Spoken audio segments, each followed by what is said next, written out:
Hello, welcome to the Artificially Intelligent podcast, where a white, cracker-ass, hunky American comedian living in a flyover state has a conversation with his bestest African-American person of color friend, musician, living in Philadelphia. That's you.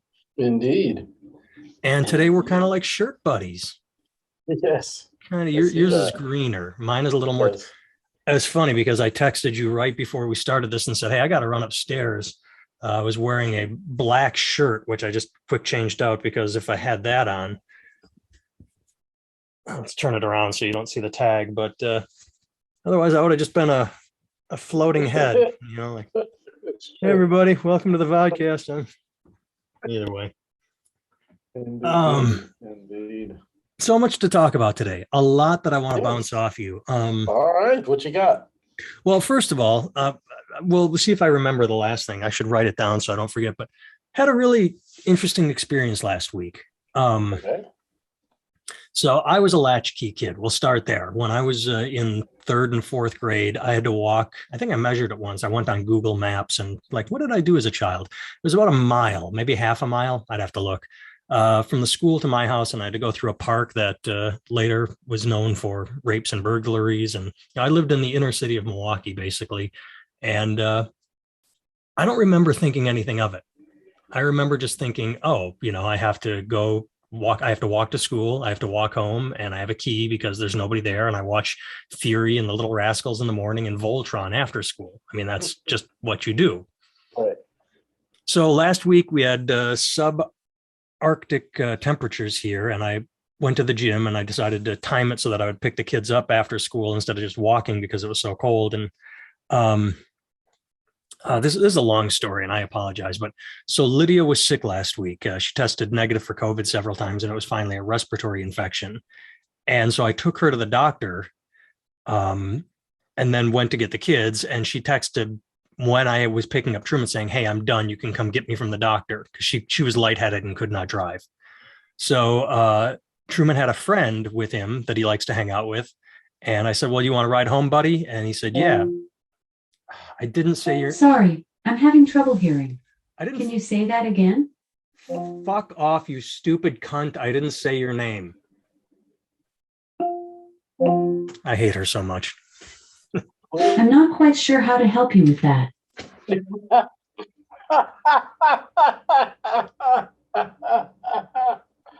Oh, that's funny. I have unplugged my Alexa so I can say her name, and she will not. Apparently, she responds when I don't say her name, even. Yes. So I'm trying to tell this story and make it linear. But so Lydia's at the doctor. She's lightheaded. She can't drive. I've dropped her off. The temperatures are well below zero. So I've decided to pick up Truman. And I've got his friend with him who likes to come over and play after school because sometimes his mom isn't there after work. He's a latchkey kid. That's where I'm going with all of this. So I get him in the car and Lydia texts and says, hey, come pick me up. I say, okay, well, I've got to drop the friend off. And we get to his house because it's a block away from ours. I say, hey, here you go. And he goes, can't I come with you to the doctor? And I said, well, if Lydia has COVID, we don't, she's getting tested right now. Probably not the best to be in the car, but you can play with the Truman in a little while, I promise.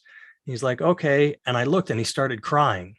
He was just crying in the back seat. And I said, buddy, are you okay? And he said, I just don't want to be alone. And it fucked with me. Like, it made me wonder, we look at kids and say, you toughen them up and you give them adversity. And you and I talked about this the other week. You give them adversity so they can overcome it. But he was genuinely crying. He did not like going home to an empty house and being, and this is second grade. I don't know if that's true. And he's never there for too long. I know it's like school gets out at 3 and his mom is always home at 3:30. So I don't want anyone calling CPS or contacting me like, who is it? It's all fine and safe. We leave our kids home alone for 10, 15, 20 minutes at a spell. If I have to run to the store, it happens. As I said, I was left alone at that age. But before then, he would come over occasionally, and this is not every day. This is not every day. It's a couple times a week where he has to go home alone. Because sometimes, like yesterday, Truman went to his house. Like, hey, is your mom there? He's like, yeah, my mom said he can come over. Like, okay, great. But when he is alone, we did before a little bit, but I make an extra effort, like, do you want to come over and play? And he always says yes. And I don't know, just what are your thoughts on that? Like the idea of toughening a kid up versus childhood trauma.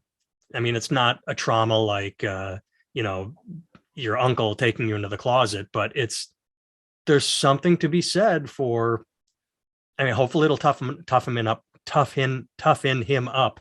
Wow, that's a tongue twister. Later in life, but I mean, it was heartbreaking watching him go through it in the moment. He just didn't want to be alone. And so we dropped him off, and I told Lydia, and she said he should come over and play. And we said absolutely. So we contacted his mom and said, "Hey, I don't know if he's allowed to answer the door when he's there alone. Probably not, but Truman's going to ring the doorbell. He can at least come look." And then he came over, and he was super happy, and he just loved being here.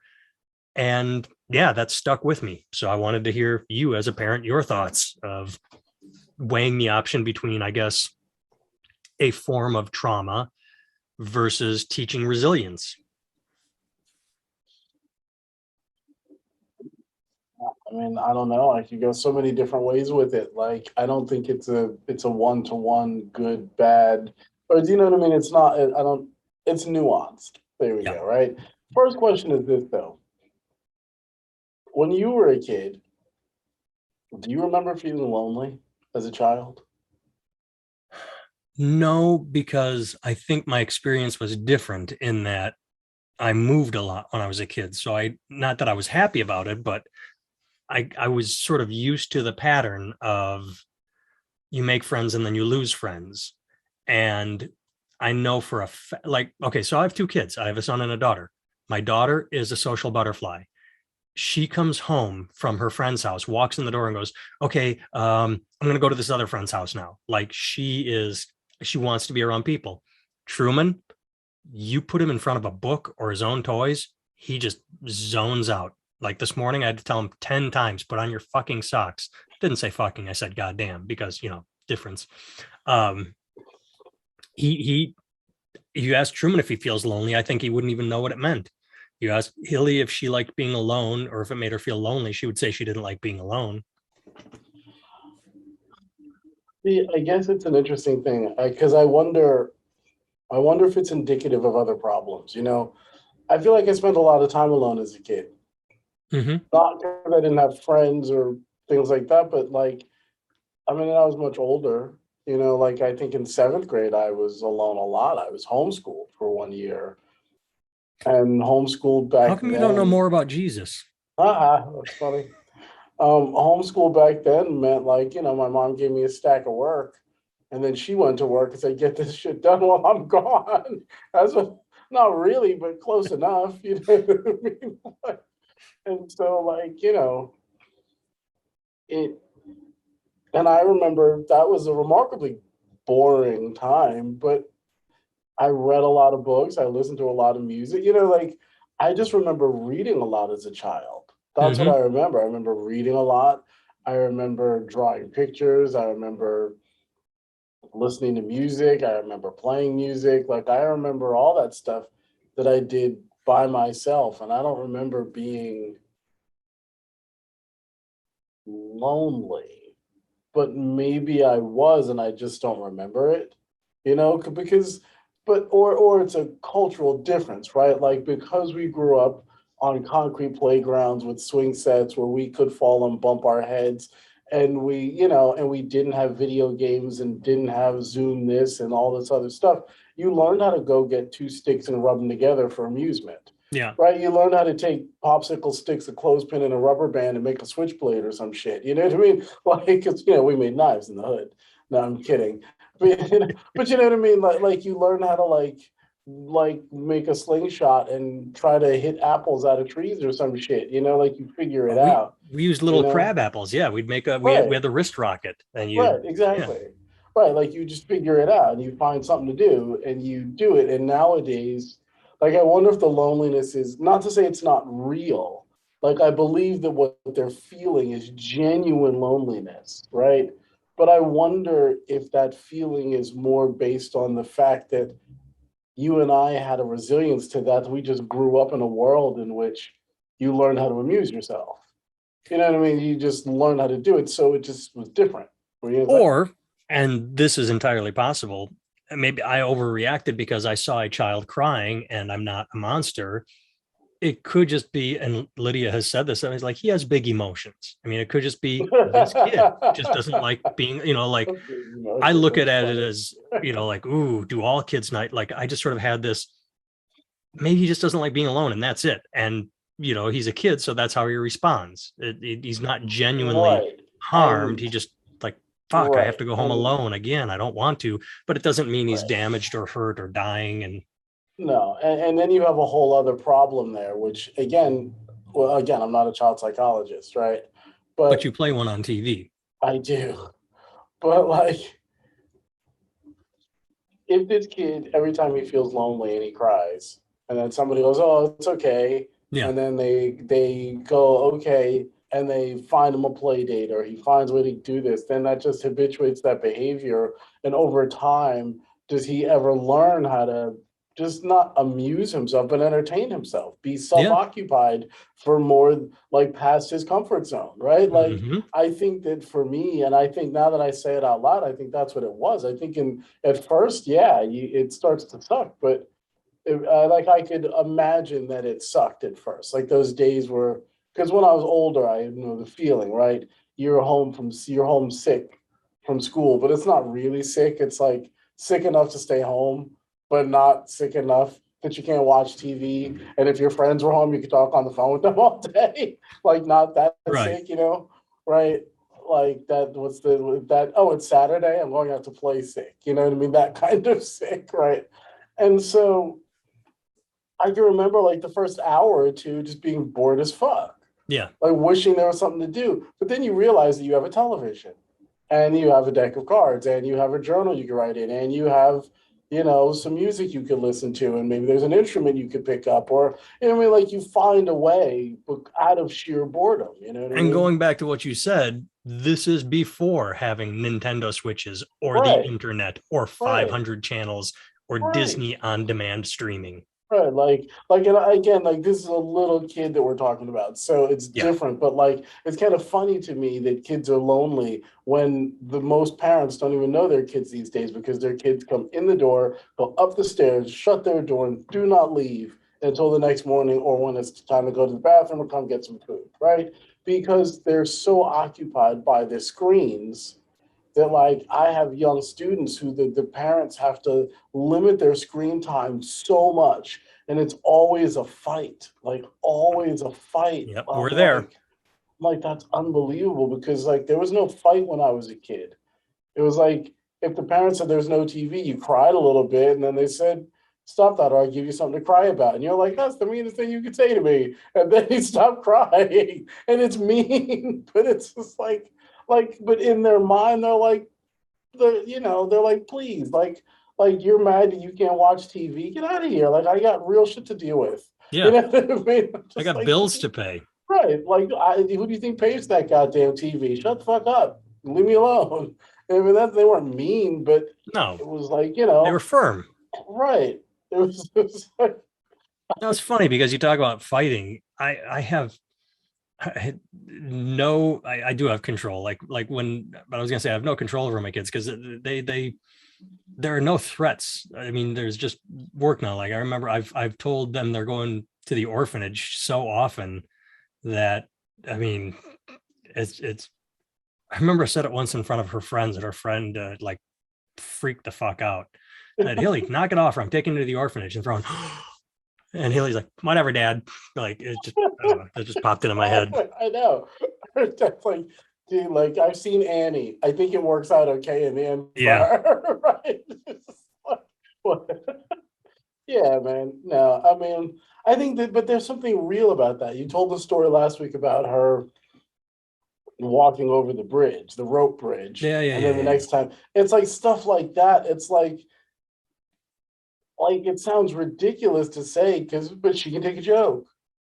But she knows the difference between you being serious and you joking. Oh my God. That's an important distinction to be able to make in life, Well, I haven't thought of this in years, but I remember very clearly when it happened, when Hillary, she was so young. I don't know how old, 3, 4, something like that. She was super, super young. And I was tired. She was begging me to read a book. And she's like, Daddy, it's time to read a book. I'm like, sweetie, just go to bed tonight. And at some point I went, Hilly, God damn it. And she went, yay. Like the way I said, God damn it, she knew that I had given up. Like she just knew my different God damn it's. She knew the difference between God damn it and oh, God damn it. You know, like she knew the tone of voice I mean, and I just thought it was amazing that she knew my different God damn it's Oh, between that's anger and hilarious. resignation and Right. silly. Right. Yeah. Right. Like, Yeah, yeah. she had it figured out. She knew that she had won when I said God damn it in a certain way. Yeah. Well, and let's segue because I sent you a news story and it's along the same path. It's with that Sinead O'Connor's, I think 17-year-old son, was it, Mm-hmm. committed suicide. Is the belief, was it suicide or just he disappeared and then turned up no longer alive? I'm gonna. It reads like suicide. Yeah. It could have been It's very accidental drug right. overdose with air quotes, an accident, maybe. Right. It's there's no specificity to Yeah. it. Like they're purposefully vague about it, Yeah. which could just be clickbait, you know, or Mm-hmm. but it seemed like Or it could be a lack of information. Maybe they right. just don't know. Or a respect for her privacy, which I would find weird from media, Yeah. but you know, so I lean not towards that one, but it Well, seemed like it was something along those lines. Who yeah. knows what it seems like? And the reason I bring it up is because I thought I tried in my head to tie the two together. This little boy who didn't want to be alone and Sinead O'Connor's son. And just the way I tried to tie it is the importance of parenting. Mm-hmm. And we've talked about this with my parents. Everybody does the best they can. They try and fail because as much as there is the Dr. Spock book on parenting, there is no one right way for every different kid. And I I mean, just felt again, genuine. are you familiar with Jesus and the Bible? Oh shit. I mean, okay, that aside, thank you. I felt bad for Sinead O'Connor's kid because, and I say this, I'm not making fun. I'm not making a joke, but Sinead O'Connor is legit insane. I read her book and it is an incoherent, boring mess. And if you are that rich and can afford an editor to take your words and turn them into a cohesive narrative, and even the editor can't, or maybe you won't let them, or I mean, in my head, I wondered what it would be like to grow up as her child with someone that has legit fuck uppery going on inside her head. And I don't blame her. She did the best she could as a mom. It just, something happened in his life that sent him down a path where he died at 17, which is just fucking tragic. Yeah. Yeah, I don't have a lot of details about it. And I would say that, you know, like it's a shame that she had to experience that our son had, that anybody did, you know. Yeah, absolutely. I've been a fan of her music for not whatever she's doing. I don't know what she's doing recently, but her first couple albums I really liked, you know. Yeah. And her EP, the third thing she put out was an EP that was just phenomenal. yeah, yeah, and she makes reference to all this stuff happening to her when she was only 21, you know? Like she was like a young kid. She Mm-hmm. was like when she was tearing up pictures of the Pope and shit, she was like a child. She was like, you know, 22, 23 years old. And we don't think of that as children when we're 22, 23 years old. We don't think of that as being a child. But when you think about it, like when you look back at the Beatles and Clapton and Hendrix and all them in context, you're like, oh, they were like 23, 24, 25 years old. Right. They were kids.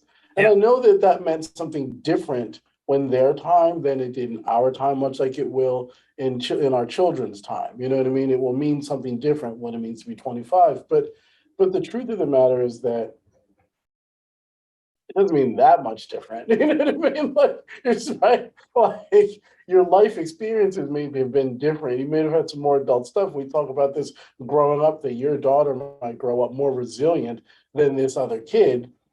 But at 25, she's still just going to be 25. Do you know what I mean? Like the resilience, unless you know you throw her into Baghdad, you know what I mean? I don't know what kind of resilience she's going to have that's going to make her so much different. You know, but maybe like right, but like so like I look at these kids and like I know that she had a lot of stuff happen when she was young. Not I don't know about the trauma stuff, but I can imagine that the success, the money, the this, the that, the mental stuff, the Well, just the psychology idea that world, you know what I mean? Like no the help. success, what follows that is the record company Yeah, wants to cash in on you and is like, ooh, you've had success. Now we like, you are a commodity. You are not a person. yeah, You are treated like a commodity. yeah. And to be that young and to be dealt with in a way that impersonal. But I I mean, had just had this thought a second ago, which is I don't know how many kids she does have. I know she started really, really young with accidents. But if this one is 17, that means it happened a little later on. And again, I'm not trying to be mean, but it ties in with the fact that she has a lot going on in her head that, bag of cats up there because how do I put this? You tend to figure things out the older you get. Like, I'm so happy I became a dad later in life. If I had been a dad in my 20s, early 30s, I would have been an even bigger fuck up than I am now. So it's just it I guess I'm forgiving her more because it just shows that there's disconnect in her head, that she was a full-fledged adult by the time she had this one and still something, whatever it is. I mean, this is the period of time when she was uh a Muslim, a lesbian, a lapsed Catholic, a Catholic again. I mean, like she went through so many stages of trying to find yeah. herself. I mean, I wonder, I wonder, like, also sometimes, you do the best you can and kids are just kids, you know what I mean? Like, they have their own stuff that they're born with. Anybody can get The addicted to other drugs. Yep, thing you try is, something right, once and right. The other yeah. thing is that, like, there's no mention of the pop and all this. Like, she's famous, and so we focus on her, but like, she might have been the light in his life. And so, you know what I mean? Like, there could be, Yeah. like, the reality is that we just don't know. But it does make me think though, in my own life, you know what I mean? Like what you say about like as you get older, you want to make better decisions, and like that's true. But the compound interest on bad decisions, especially habitualized bad decisions, I imagine, at least in my life, I don't even say I imagine, in my life, the weight of the compound interest of bad decisions is as detrimental as the benefit of compound good decisions that are habitual, Yeah. right? And so like even if like by 35 she figured it out, if you make bad decisions for 15 years and you figure it out at 35, that's not an overnight process No. to fix that. You know what I mean? Well, Right? it's That's not even not just an bad overnight decisions. You and process. I have talked about this 100 times. It's what happened to you and what you internalized during your formative years. Yeah. I mean, you Yeah. can be a full-fledged adult and have legit childhood trauma Right. slash issues Right. living on inside your head that fucks you up. I mean, Yeah. it's the phrase, if anybody said to me the things I say to myself, you punch them right in the mouth. Yeah. Yeah. And that's really it. And I think it's harder than we think to deal with that stuff. Like I think that, like I heard somebody say something to me. He was talking about something that he does, and he goes, "Yeah, but I've got a hold of it on it now." And I was like, "Why?" I was like, What are you doing differently today about this problem than you did yesterday or the day before or for the past 15 years?" Like you say that, but you're not doing anything differently. Your awareness of the problem is keener, and your awareness of the gravity of the problem may be more intact, stronger, right? But he was saying something that, like, as an outside observer, it was clear that it wasn't true, right? It's like when your parents, like, you grow up without a lot of money and they try to hide it from you that you don't have a lot of money. And it's like, They're not hiding it from you. Like, you know, because you don't get brand new gifts. You don't get brand new shit every time, like everybody else does. They Your hide it from cars, you until you reach an age of awareness, you know? right. Well, they hide it from you. And then, but like, let's say, you know, by the time you're 6 or 7 or even 10, they'll keep hiding it until you're 17, Yeah. as if like you didn't know. And then one day it's like, and I say, I think they like a joke, but it's like, when you're a kid and your gay friend comes out and says, Nathan, I just want to tell you that I'm actually gay. And you're like, really? It's the Okay. episode, Well, it's right. the episode of Everybody's Drawn Together where right. Xander comes out. Duh. Right. Yeah. Like everybody's got to pretend that they're shocked. Mhm. Right. Not really, and it's like, that's what it's like when your parents like, listen, when you sit you down, when the money is a little tight around here. In case you haven't noticed, it's like, really? The car and cinder blocks out in front didn't include me in, huh? The fact that our washer and dryer's on the porch, that's not a hint. I mean, I'm kidding. It's not how I grew up, but close enough. Not really. But you know what I mean? Like, but I think that it's like that. He was saying something, and it was kind of shocking to me because I was like, right, like he doesn't see this. Like he's not lying to me, he's lying to himself.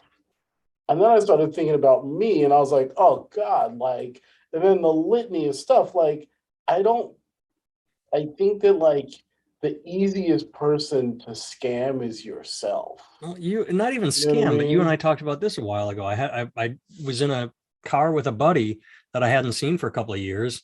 Um, 6 years previous is, I'm going to quit smoking. I'm going to do this. I got to get my shit together. Then I don't see him for several years. And it's like, I'm going to quit smoking. I'm going to get my shit together. And it's like our biggest blind spot is our own Yeah. our own hypocrisies and our own failings. And we had a whole Yeah. conversation of what are mine. Yeah. I know I have plenty of them, but I probably don't see them. They're out there. They're back here somewhere out of the periphery. So, I mean, not only could he be fooling himself, it could be unconscious. It's not like he's Right. trying to front for you. Like, I'm going to tell Barrett that I got my shit together. Wink. Right. Right. No, he really believes it. And that's the problem, right? Like when I think about my bad decisions, right? I don't know Sinead O'Connor's bad decisions. I don't know her sons. I don't know they're good or bad decisions. I don't know any of them. I just know some of her music, right? But like, I feel like a lot of my bad decisions were based on beliefs that I had that I really believed to be true. It's like, again, like we tie this shit into all the other stuff we tie it into, right? Vaccine, booster, no booster, coronavirus real, coronavirus fake, blah, blah, blah, all this stuff, right? There comes a point where it's like, it's not about whether or not it's wrong or right. It's about what people believe.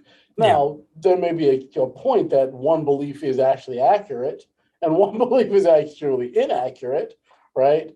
But it doesn't change the fact that the people who happen to be right about the fact that their belief, like just because they're the ones that are accurate, doesn't mean that it's not the accuracy with which is why they buy it, right? They're not on that side because it's the right side. They're on that side because they're the kind of people who believe this kind of information more often than not. It just happens to be right this time, right? Well, and before we go It's down, very weird, Mhm. yeah, it is. And I don't, before we can go down that path, but it's also, I wasn't kidding earlier. Like with that's why I said I don't blame Sinead O'Connor for bad decisions or decisions because there's, again, reading her book, I am not sure she like, did you, I'll take it sideways from her. I don't want to harp on that too much. Did you happen to, for any reason, listen to Roseanne Barr on Joe Rogan after she got fired from her show? She made that text and, um, remember that? I remember her doing it. I did not see her on Rogan, but I saw her a little bit after that on some other things. But what did she say on Rogan? It's not so much what she said, other than when she was a kid, she got hit by a car and I think spent a week in a coma. Or I could be making that up, but I know she had severe head trauma as a child. She got hit by a car and she had severe head trauma.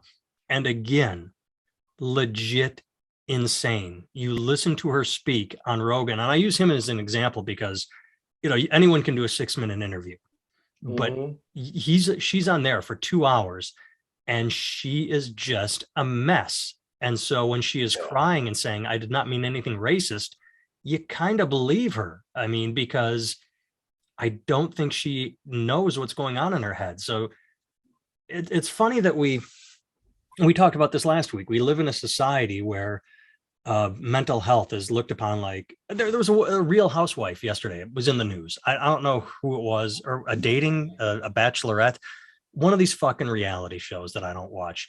I did the clickbait because that's what I do. I just look at everything to see what's out in the world. And it said, this bachelorette is getting blasted online for making fun of mental illness. I'm like, all right, let's see what happened. And it turned out she was having a conversation, and another contestant said, well, I couldn't do that because I have ADHD and I couldn't focus. And then in the private interview, she said, ADHD, that's bullshit. And so everybody's like, ADHD, fuck you. That's a serious disease. How dare you make fun of? And again, so the whole, it's interesting how we are constantly saying, don't make fun of anyone with mental illness. Don't make fun. Mental illness is so important. And then Roseanne sends a tweet and it's like, fuck you, you fucking cunt. You're a horrible piece of shit. You lose everything. And it's like, she is legit mentally ill. I mean, we talked about this with Mel Gibson. And Mel Gibson and Sinead O'Connor. Right. These are people that, right. Again, what I said about Sinead 5 minutes ago, if you remember the late 90s through the aughts, she was a mom, she was a Muslim, she was celibate, she was married 3 times, she was a lesbian. I mean, she went through a lot of and she made declarations. Now I am a lesbian. Now I am celibate. Now I am getting married for the 4th time in 2 years. There's a lot going on up there, and that those are not the actions of, and I don't say this through any form of judgment, a healthy person. Nobody healthy gets married multiple times and changes religions. She's searching for something. I mean, but what's so interesting about it is that her life is not actually that unusual. Right? There are lots of people who get married multiple times. There are lots of people who are searching for something in religion. There are lots of people whose kids are troubled. I wonder if like we somehow feel like people who are famous somehow aren't people. Like bring it on themselves, maybe like, well, oh, you have all this money. How dare you have problems? Right. It's like, again, like we tie it, all the shit ties in. It's like, oh, how dare you athletes complain about racism? You make millions of dollars. Like we say that as if money and fame are the only things that matter. Do you know what I mean? Like, and if money and fame are the only things that matter, then yeah, her life should be great and every basketball player's life should be great. And we should look at the Real Housewives and their lives should be great and not just pretend great. They should actually be great if money and fame are actually the keys to happiness. You know what I mean? And I think that they're not, but I think we live in a place, and this is where I start to sound like a Marxist. This is the problem when you have like aggressive capitalism, where you have an idea in which the solution to every single problem you have is money, right? And because the solution to the vast majority of your immediate pressing problems is money, right? That's probably the truth, right? If somebody handed you $75,000 right now, it would, whatever issues you might have in your life would be pretty quickly solved. You know what I mean? Right. But I had a joke about it on 2 CDs ago. I said, money doesn't buy happiness, but it takes away worry. Yes. When that stress is gone, then you can focus on doing yoga and eating organic and finding yourself. Right. But maybe it's like Maslow's hierarchy of needs, right? Like the more comfortable you are as a person, as a society, as a community, a culture, whatever, the more you have time to worry about these esoteric, like the problems. You know what I mean? Like if you're like a poor, washerwoman or whatever, I don't know what the fuck. You know what I mean? Like you think of those Charles Dickens novels. You're one of those poor ass people in those books he writes. They don't have time to be worried about their feelings about stuff. You know what I mean? Like their needs. Like if your basic needs aren't met, you worried about food and shelter. And then when that's met, you can worry about something else. And each level up, and maybe that's what it is. It's like the money just allows you the freedom to be concerned about these other kind of pursuits, like which God do I believe in? You know what I mean? I don't know. Like, Well, you know what I that's mean? the Like, joke about I don't know. America right now, is that we've run out of problems because we spend so much time on Twitter trying to Yeah. cancel everyone because, oh, this person made this joke. Fuck them. It's like, or you could like go down to a homeless shelter and donate time instead of, like, I mean, but and this is I was actually going to say that when you were talking about people caring about mental illness and stuff. It's like, right, like everybody cares of they care about the performative aspect of showing that they care, mhm. right? But real care doesn't look like a post. Not to say that posts don't do anything, but real care looks like a post and then some, right? It Yeah. looks like something else. And a post or a t-shirt that says feminist on it does not make one a feminist. You know what I mean? Like, What superhero was it? Deeds, not words. oh, I don't know who said it, but yeah, yeah, yeah, yeah, that makes sense though. Yeah, and coming back to this little kid, I wonder, not that you even want to get involved in his parents' lives and their way they raise their kids, because that's their business, right? And But because I'm not trying to put the parents on blast, that's why I tried to make sure to say right, it's not like he goes home and he's there every night till 9 p.m. by himself. No, he's there for 30, right. like there's nothing wrong with I what they're mean, doing. and you have to ask yourself, I was home often until 6, 5:30, 6, by myself. Like I would be home from like 2:45, 3 o'clock, 3:15, somewhere in that range, till about, let's call it 6 o'clock. And then my mom would come home and then we'd go pick up my dad from the train station. And maybe we'd get food, maybe we'd make dinner, maybe we'd stop and get Chinese food, right? Whatever. But like I was home for a few hours almost every day Yeah. during the week by myself, but we still somehow managed to have dinner together on not every night, but most nights. Like we sat down and ate dinner as a family. Like I want to say every day, but at least several times a week. Like I have real memories of that. So even though I was alone, when I wasn't alone, I really wasn't. Do you know what I mean? Right? Mhm. And I feel like nowadays, I don't know if people still eat dinner as a family. Like, do you guys eat We dinner as a we don't. family? As you were saying it, I'm like, fuck, we need to start doing that. Like I fixed the kids' dinner because everybody eats something different. We all eat on different schedules. Right, but like, and you guys are you would never say that your family's like fucked up and dysfunctional. You guys aren't close, and like you guys are a perfectly normal, ordinary family, right? A wife, a husband, a wife, 2 kids, a house, couple cars, some job. You know what I mean? Like you're a typical American family, and yet you don't eat dinner, not because there's something wrong, right? Like if Yeah. we didn't eat dinner as a family, it's because something was wrong, right? If we didn't eat dinner for like 3 weeks together as a family, that's like a problem. You know what I mean? And I wonder if as a kid that makes a difference. Right? Like if you're home for 3, 4 hours by yourself, and then you come home and somebody throws some shit in the microwave and pops you in front of a television show that now you can watch because they're home.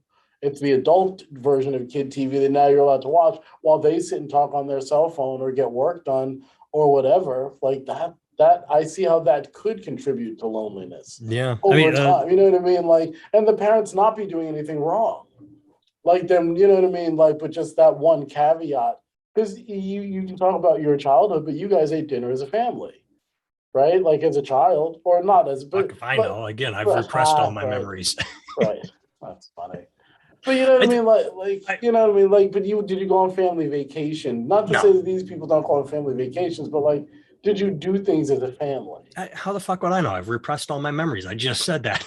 I know. You're so funny because like nobody, like, because you make me call you your dad, and that means I don't have to hear about, Jesus, the gardener. um, this freaked Lydia out to have my mom tell it, and it was very fascinating for me. Um, the time frame I'm talking about when I was a latchkey kid, it's because my dad had abducted me. Back then it was called a family dispute. My parents were separated, And he came to Manitowoc and took me to Milwaukee as a method of keeping the family together. He's like, well, I'm just going to steal the kid, and then the wife will have to come down here. And it worked. Because back then there were no Amber Alerts. It was just my wife, my mom went to the cops and they said, sounds like you better go to Milwaukee, family dispute. I mean, that's how they handled it.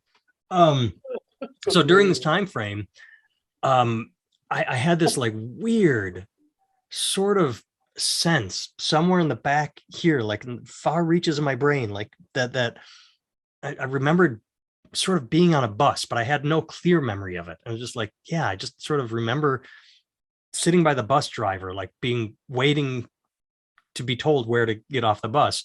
And then my mom told me years later that that was real. Like every Saturday, my dad would work. And for some reason, even though I was a latchkey kid before and after school, for some reason I couldn't sit home alone all day on Saturday as a third grader. So he would put me on a Badger bus, which was Greyhound in Wisconsin, and send me to his mom's house, my grandma's house in Oconomowoc, a little over an hour away. And my grandmother told my mom that watching me get off the bus, just wrapped in my blankie, just like I said, I was scared. Like I would just get off the bus terrified. And there's a joke about a comedian friend of mine would say, Don Reese, saying, why go see a horror movie when you can take the bus and star in one? Because like people always talk about taking the bus, there's someone jerking off in the back, and it's not the back then. Jeez Christ, premier mode of transportation has never been Greyhound, where you get the best, you get the people that are. So yeah, it was just weird being told that, oh, that's a real memory you have, even though it's not a solid memory. Just the idea that, yeah, you'd sit by the driver, and then the driver would say, okay, this is your stop, because we do these stops along the way, this hour trip between the two cities. And yeah, my grandmother said that I would get off and she would just be heartbroken. Like, why does my son put him on this bus at 8 years old, 5, 7 years, whatever, all by himself? And I turned out fine. That's the moral of that story. No, I mean, I can remember. I can remember the first time I rode a subway. First time I rode a subway, I was probably about 14, 15. And I remember being terrified. And I remember seeing, like, once I became like a New York City person, and I was spending a crazy amount of time there, I remember seeing like little kids get on the subway by themselves at like 6. Like kids with a bus pass. And I was like, my God, city kids grow up so fast. Well, they grow up so much faster than kids in the country, in the burbs, 4th and 5th grade. Then I would take the bus myself just around Milwaukee. If I wanted to go to Capitol Court, a mall, I knew the bus transfers. And I look back on that now, and I'm like, Jesus, fuck, here I am. How did I get off this bus and on this one and go to the mall by myself and walk around this? And I go back there and I look at the neighborhood now. And I'm like, okay, I know it wasn't this bad, but holy shit, here I was, this little white boy, by myself. Yeah. It's like real stuff. And I wonder, again, we talk about the resilience of children, but I mean, even the resilience of adults.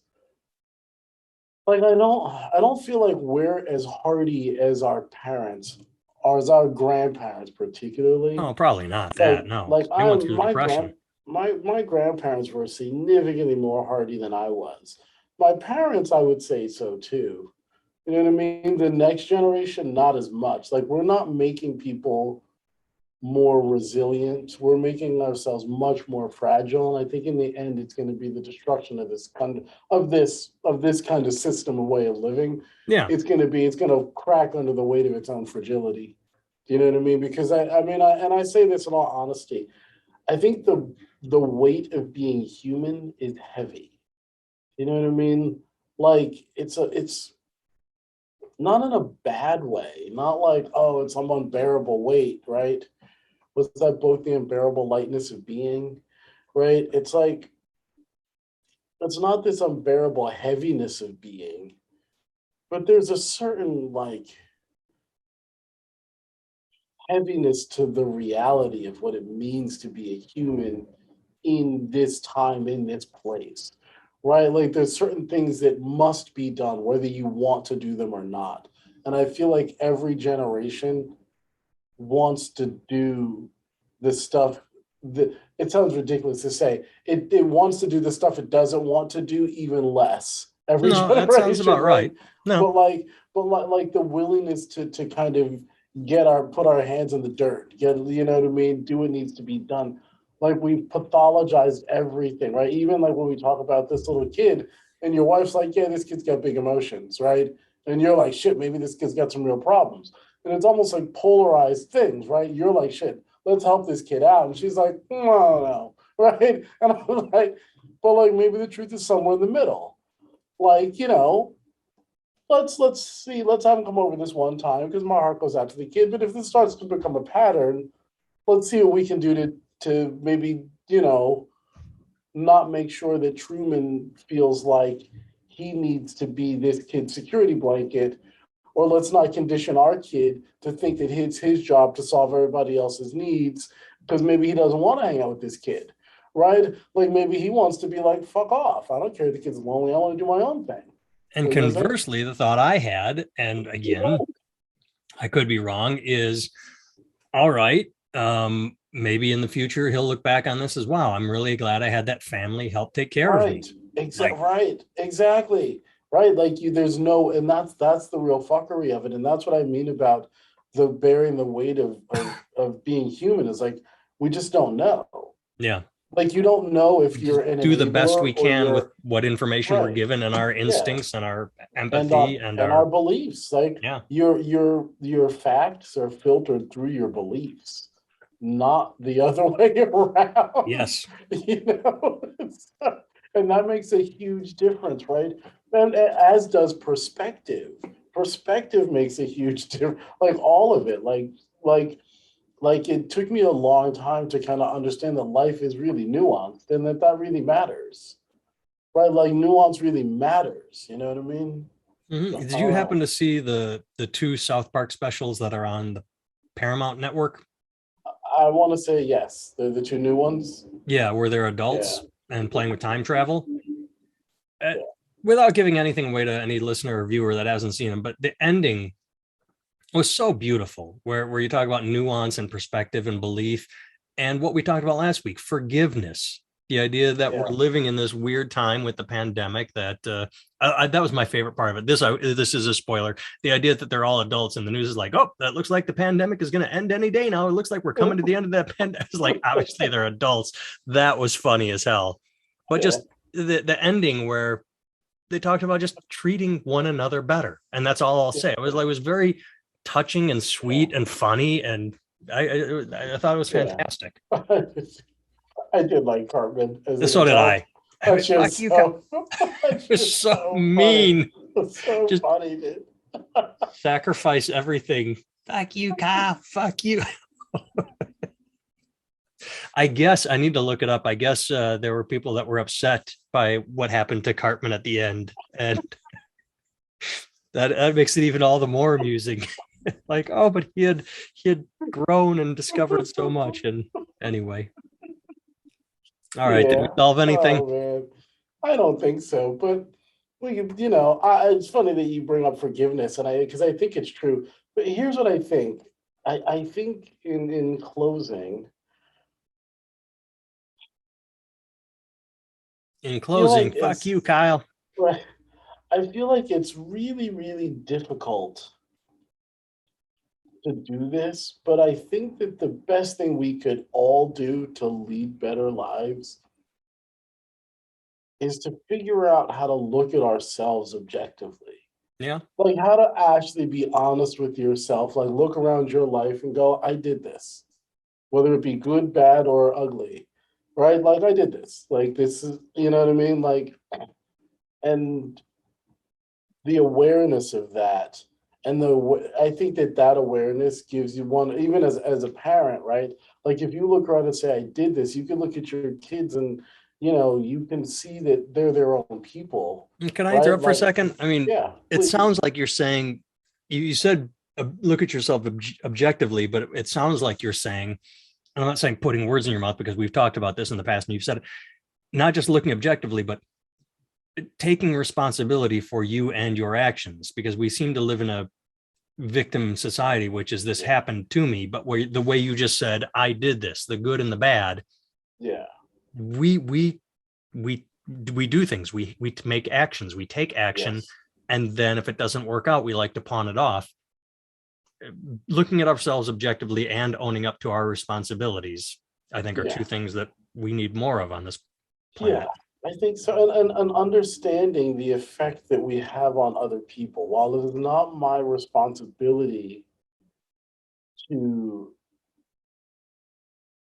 manage your life, if I am in your life,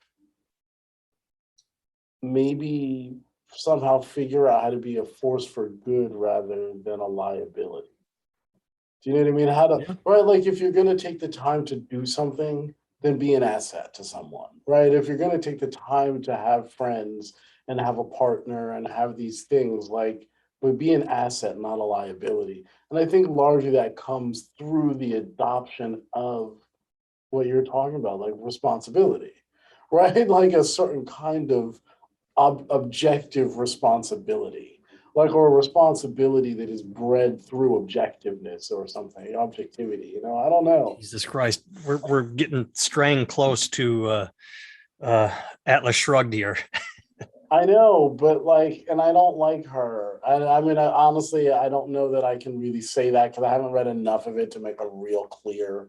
Well, I just read The Fountainhead, and that was fucking enough. But like, but I do think that there is something to be said for that. I just don't think it's. I don't think it's a polar thing. I think that there's moments of that and moments where we have to do something else. It's like anything. There's a good idea to being objective, and then there's the okay, I'm going to take it too far, and that's the extreme. And then now I'm a selfish libertarian cunt that believes only in me and fuck everyone else. Right. And exactly. Yeah. Man. All right. Well.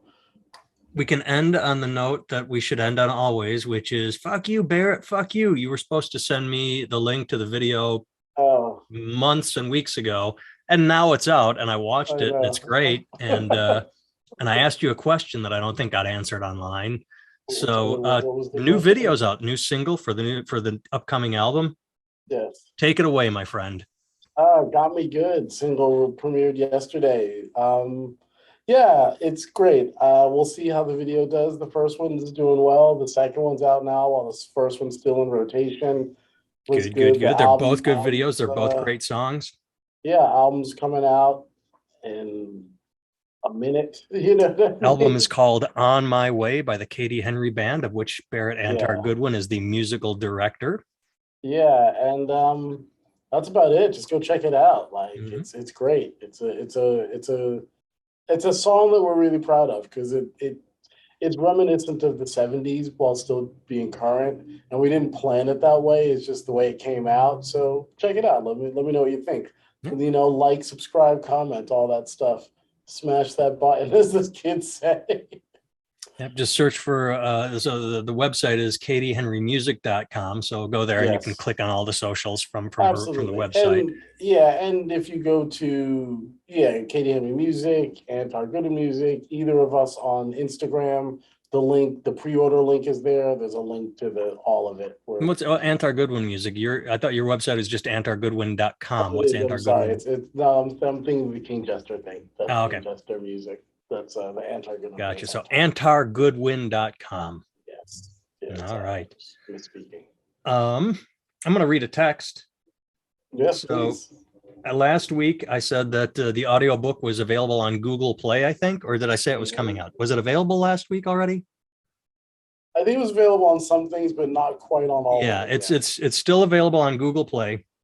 And this morning I got a text from a buddy of mine who wrote, and I'll put this up there, I've listened to the first hour so far, and I love it. I'm genuinely hooked, and you know my attention span for books or really anything. This is a friend of mine who, like the Real Housewife thing, legit has ADHD.